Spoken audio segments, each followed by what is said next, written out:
We know, because he is fond of telling us, that Andy Burnham is partial to a pint in the pub with a bag of pickled onion Monster Munch on the side. If he's in his local this lunchtime, he may pick up a mildly positive vibe along with his bar snack.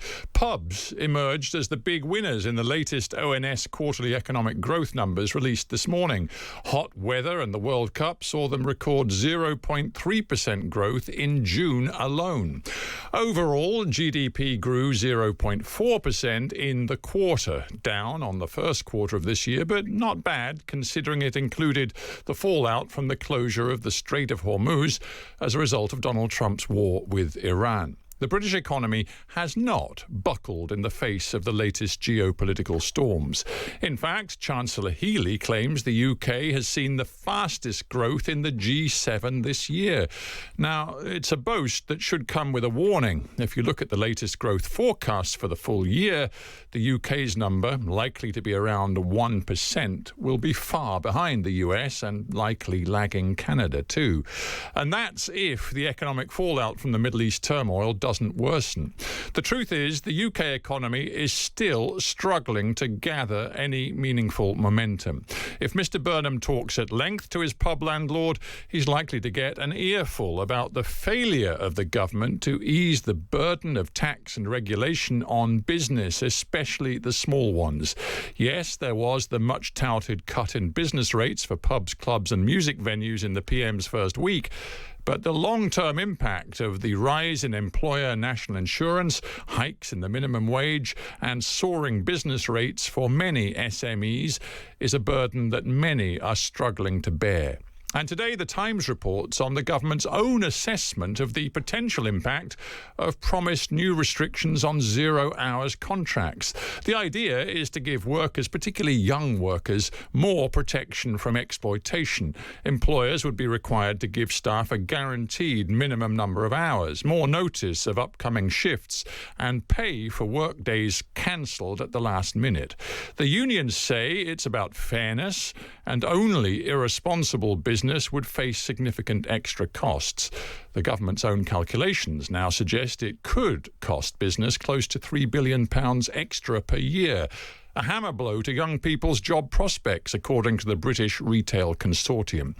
Now, no one in government, business or the unions disputes the need to get more 18 to 24-year-olds into work. And on this A-level results day, it is important to remember the number of young adults not in education, employment or training is a blight on the whole country. But right now, it is not at all clear the economic foundations are in place to kickstart job creation and investment.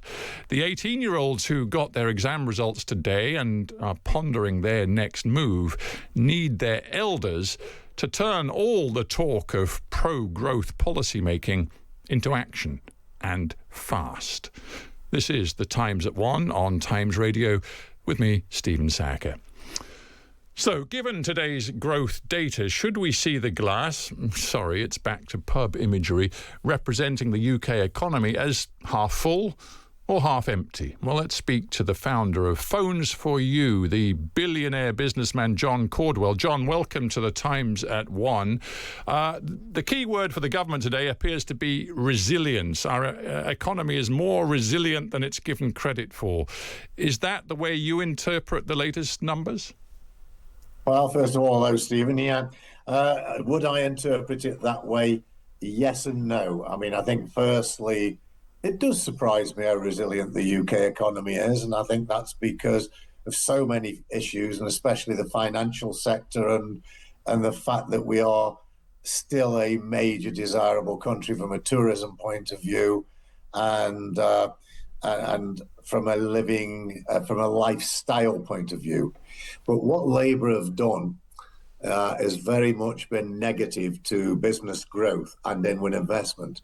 And I'm afraid all the governments, not just Labour, because Tories did it before, they rearranged the deck chairs on the Titanic while the Titanic was sinking. And what we really, really need to do is to have a lot of formulas to grow inward investment. And I've given the governments, successive governments, endless formulae how this might be done. And they never take any of it up. And it's absolute, utter common sense. Well, to come on then. woo What, and what, win. what is the formula that you've got and that you've been presenting to Well, there's government? multiple formulas, but it certainly isn't to do with raising taxes like corporation tax or inheritance tax or all those things. You've got to woo wealthy people who can bring businesses to these shores. Now, how do you do that? You send people like me as ambassadors to businesses that we'd like to appeal to come to the UK, businesses that we've already highlighted may have an interest and a reason to do so. And then we negotiate and discuss with them what sort of incentives would be needed to come to the UK. And those targeted businesses would all be in the absolute technological sector. So preferably in the environmental sector, because that's going to be a huge growth in the future as our environmental problems become more and more real on a world scale. We should be developing environmental technologies that help to save the planet in the years to come, where we've got the intellectual property and the product development property. And we should be attracting those businesses in science and technology into the UK by putting packages to them that they can't refuse to grow really high paid jobs in the UK, to create more jobs, but more importantly, high paid jobs. I'm interested to know whether you feel that in these early days you're getting indications and signals from Andy Burnham that he is going to be different from Keir Starmer. You eventually decided, having supported Starmer for a while, that you were, quote unquote, misled by his government and you withdrew support, but you've been listening closely to Andy Burnham.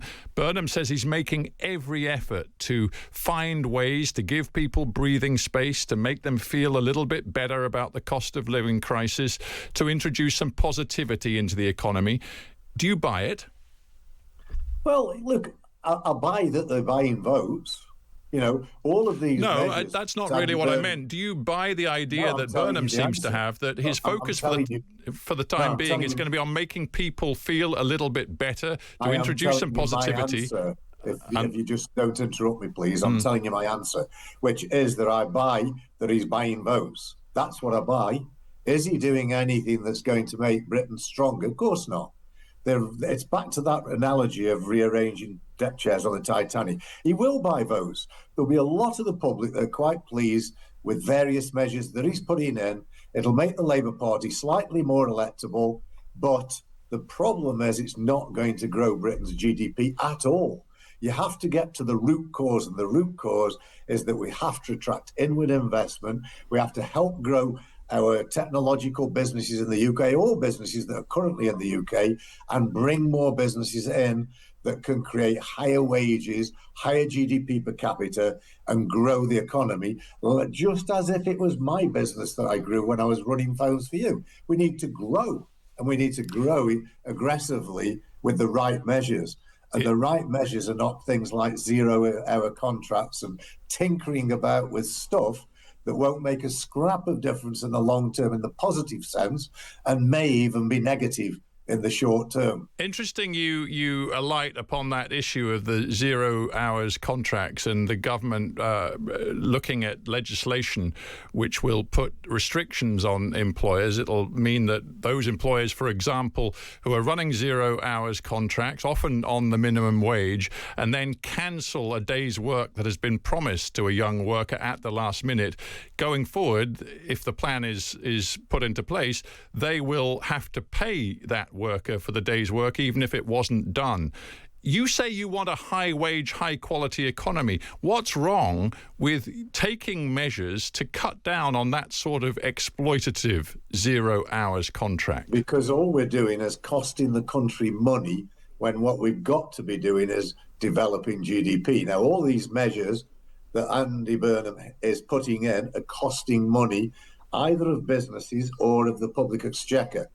And all of that is going to mean that they need to raise even more taxes, and we're in a downward spiral. And we need to get out of that downward spiral. We need to attract these very, very high-powered technological businesses into the UK that will help us grow international business in intellectual property, to grow really, really resilient economy that produces a much greater GDP per capita, therefore allowing us to reduce corporation tax an inheritance tax and all taxes to all people and make Britain more prosperous. Right. We're on a downward spiral rather than a virtuous circle. John Caudwell, the founder of Phones4u, thank you very much indeed for joining us on The Times at 1.